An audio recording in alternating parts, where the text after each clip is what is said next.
श्री शिवाय नमस्तुभ्यम। ओम नमः शिवाय। नमस्कार दोस्तों, आप सभी लोगों का स्वागत है हमारे यूट्यूब चैनल भगवान की भक्ति में। दोस्तों, जैसा कि आप सभी लोग जानते हैं कि 18 फरवरी 2025 मंगलवार के दिन पड़ रहा है फाल्गुन महीने की षष्ठी तिथि। और आपको बता दें कि इस दिन आपको 11 गेहूं के दाने वाले उपाय ज़रूर करने चाहिए। गुरु जी ने अभी की शिव पुराण कथा में इस उपाय को बताया है। इस विशेष उपाय को सबको जरूर करनी चाहिए। गुरु जी ने कहा है कि जब आपके हाथ तंग चल रहे हो, पैसे की दिक्कत चल रही हो, चारों तरफ से परेशानियां घेर ली हो, आपके घर में हमेशा परेशानी चल रही हो, तो आपको इस 18 फरवरी 2025 मंगलवार के दिन 11 गेहूं के दाने वाले उपाय को तो ज़रूर करनी चाहिए। इससे सारी परेशानी दूर होगी और अगर कोई मनोकामना अधूरी रह गई हो तो वो भी पूरी होगी। और इस उपाय को करने से सभी दोषों से मुक्ति मिलेगी और इतना धन आएगा कि आप संभाल नहीं पाओगे। और आपको माता लक्ष्मी और महादेव जी की आशीर्वाद पूरे साल बना रहेगा। तो आप सभी लोगों को 18 फरवरी 2025 यानी मंगलवार के दिन पड़ रहा है फाल्गुन महीने की षष्ठी तिथि, उस दिन आपको इस 11 गेहूं के दाने वाले उपाय को जरूर करना चाहिए। आपको बता दें कि हिंदू धर्म में इसका बहुत ही बड़ा और विशेष महत्व होता है। पूज्य गुरु जी ने कहा है कि अगर कभी भी ऐसा मौका आए कि अगर फाल्गुन महीने की मंगलवार को अगर षष्ठी तिथि पड़े तो आपको 11 गेहूं के दाने वाले उपाय को अवश्य ही करना चाहिए, क्योंकि इन दोनों का संयोग बहुत ही कम बनता है। तो गुरु जी ने 11 गेहूं के दाने वाले उपाय को बहुत अच्छे तरीके से समझाया है, जिसको सुन के समझ के मैं आपको बताऊंगी। तो आप वीडियो में बने रहे और चाहे देखिए, इस उपाय में मतलब मैं हर चीज़ बताऊंगी, जैसे इस उपाय को कैसे करना है, कब करना है, उपाय को करते समय किन किन बातों का ध्यान रखना है, ये सारी चीज़ें मैं एक एक करके बताऊंगी। तो दोस्तों, मैं अब बताने जा रही हूँ। इससे पहले आपसे एक अनुरोध है कि अगर आप हमारे चैनल पर पहली बार आए हैं तो ज़रूर चैनल को सब्सक्राइब कर दीजिएगा और अगर वीडियो अच्छी लगे तो लाइक ज़रूर से कर दीजिएगा। तो चलिए हम वीडियो में आगे बढ़ते। दोस्तों, आपने देखा होगा कि कुछ ऐसी परेशानियां होती है, बहुत बड़ा दुख आ जाता है जिससे मुक्ति नहीं मिलती है, बहुत परेशान हो जाता है आदमी। कोई ऐसी मनोकामना होती है जो अधूरी रह जाती है, नौकरी के लिए प्रयास कर रहे हैं वो भी नहीं हो पा रहा है, कोई घर में कोई बीमार है जिससे जो वो ठीक नहीं हो रहा है, बहुत दिखाया गया, बहुत सारी परेशानी हो जाती है जीवन में, चाहे किसी भी प्रकार की क्यों ना परेशानी हो, तो वो सब दूर होगी और घर में आएंगी खुशियाँ। सिर्फ आपको 18 फरवरी मंगलवार के दिन इस उपाय को कर लेना है। तो चलिए हम उपाय को एक एक करके सारी चीज़ें बताते हैं। गुरु जी ने अभी की ही शिव पुराण कथा में इसको बहुत अच्छे तरीके से समझाया है, उसी को सुन के मैं आपको बताऊंगी। तो चलिए सबसे पहले मैं बात कर लेती हूँ कि अगर आपने कभी देखा होगा, आपके जीवन में ऐसा भी होता होगा किसी समय कि कोई मतलब आपकी अधूरी मनोकामना होगी, जिसके लिए आप बहुत पूजा पाठ अनुष्ठान कर चुके हैं, चाहे बहुत सारे उपाय भी करके थक गए, लेकिन फिर भी वो मनोकामनाएं पूर्ण नहीं हुई। तो आपको किसी विशेष दिन यानी कि फाल्गुन महीने की षष्ठी तिथि को इस उपाय को, छोटे से उपाय को अगर कर लेते हैं ना, तो आपकी मनोकामनाएं पूर्ण हो सकती है। तो चलिए हम बात करते हैं कि आखिर इस उपाय को करना किसको है। तो देखिए, सबसे पहले इस उपाय को कौन कर सकता है? घर के जो बड़ी माताएं बहनें होती हैं ना, वो घर की लक्ष्मी होती है, वो करे तो अच्छी बात है। अगर वो नहीं कर पाए, किसी कारण से अनुपस्थित नहीं हो, मतलब वो उपस्थित नहीं है घर में या किसी कारण से वो नहीं कर पा रही हैं, तो घर का कोई भी सदस्य कर सकता है। या यूँ कहें कि गुरुजी ने कहा है कि घर का महिला पुरुष छोटा बड़ा कोई भी सदस्य इस उपाय को कर सकता है। और किसी का खुद की कोई मनोकामना पूर्ण करानी हो तो वो भी कर सकता है। इस उपाय को कब कर सकते हैं? तो इस उपाय को सुबह का समय और शाम के समय भी कर सकते हैं, ठीक है। लेकिन मुख्य रूप से ये सुबह का समय नहीं बोलेंगे। 18 फरवरी मंगलवार के दिन इस उपाय को प्रदोष काल के समय में करते हैं, तो इसका बहुत ही ज़्यादा महत्व हो जाता है।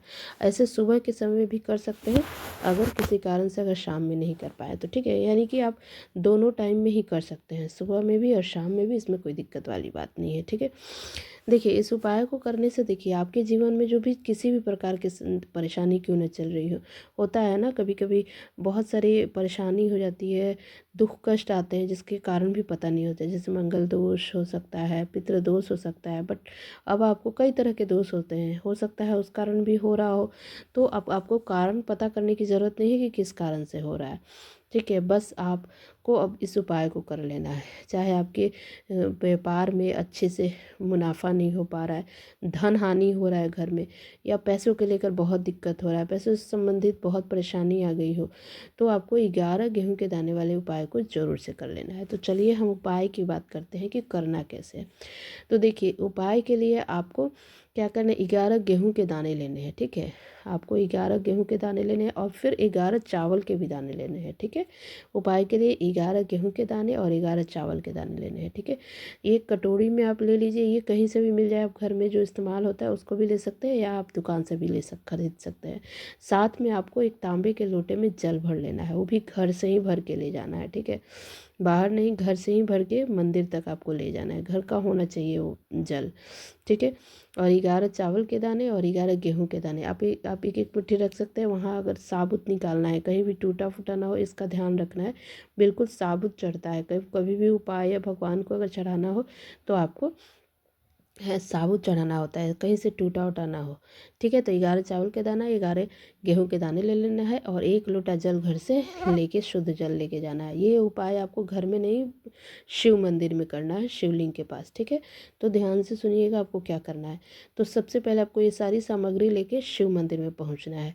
तो सबसे पहले आपको जो महादेव जी के शिवलिंग है ना, वहाँ पे जो माता अशोक सुंदरी का जो स्थान होता है, जो माता अशोक सुंदरी जो महादेव की सबसे प्यारी और छोटी जो पुत्री है, अशोक सुंदरी माता, तो वहाँ पे आपको 11 जो चावल के दाने ले गए हैं वहाँ पे आपको समर्पित करना है। क्या करना है, कैसे समर्पित करना है? 11 जो चावल के दाना है, आपको उस स्थान पे अपना नाम और गोत्र बोलते हुए वहाँ पे समर्पित कर देना है, 11 चावल के दाने। ठीक है, उसके बाद आपके पास जो 1 लोटा जल जो आप तांबे के पात्र में लेके गए हैं ना, उसमें आपको कहीं नहीं चढ़ाना है, वो माता अशोक सुंदरी वाले स्थान पे ना कहीं भी नहीं चढ़ाना है। आपको उस जल को सिर्फ माता पार्वती जी का जो हस्त कमल है ना, जो चौड़ा वाला गोलाकार जो भाग होता है ना, गोल जो होता है ना शिवलिंग में, शिवलिंग के ऊपर जो नीचे में जो गोल आकार होता है वो माता पार्वती जी का स्थान होता है। तो उसी गोलाकार में आपको सिर्फ जल को वहीं पे समर्पित करना है, और कहीं नहीं, नहीं शिवलिंग पे, नहीं माता अशोक सुंदरी वाला स्थान पे, नहीं गणेश जी पे, नहीं कार्तिकेय, कहीं भी नहीं आपको अर्पित करना है। सिर्फ गोलाकार जो जगह है ना, जो माता अशोक सुंदरी वाला स्थान है, वहाँ पे आपको समर्पित कर देना है। ठीक है, उसके बाद आपको क्या करना है, जो आपके पास अब क्या बच गया, आपके पास 11 गेहूं के दाने बच गए। ठीक है ना, तो जब 11 गेहूं के दाने जो बच गए, वो क्या करना है कि अपनी मनोकामना विशेष रूप से बोलते हुए, हम जो भी आप कामना के लिए, जो भी दुख है, कष्ट है, परेशानी है दूर करने, या जो भी अधूरी मनोकामनाएं हैं वो पूरा करने के लिए आपको महादेव से प्रार्थना करना है। और शिवलिंग के ऊपर मंगलवार के दिन प्रदोष काल में, शाम के टाइम में, प्रदोष काल 6 से 7 के बीच में होता है, आप 6 से 7 के बीच में, या आप 8 बजे तक भी इस उपाय को शाम में आपको करना है। तो मंगलवार के दिन प्रदोष काल में इस 11 गेहूं के दाने को आपको अपनी कामना मनोकामना बोलते हुए आपको क्या करना है, खासकर गेहूं जो समर्पित होता है ना, बहुत ही उत्तम होता है, आपको शिवलिंग पे आपको अर्पित कर देना है, शिवलिंग पे चढ़ा देना है। ठीक है, बस इतना सा उपाय करना है। उस समय अपनी जो इच्छा है, अपनी जो मनोकामना है, जो परेशानी है वो दूर करने के लिए सारी चीज़ें वहाँ पे बोलना है, शिवलिंग के पास अपनी मनोकामना बोलना है।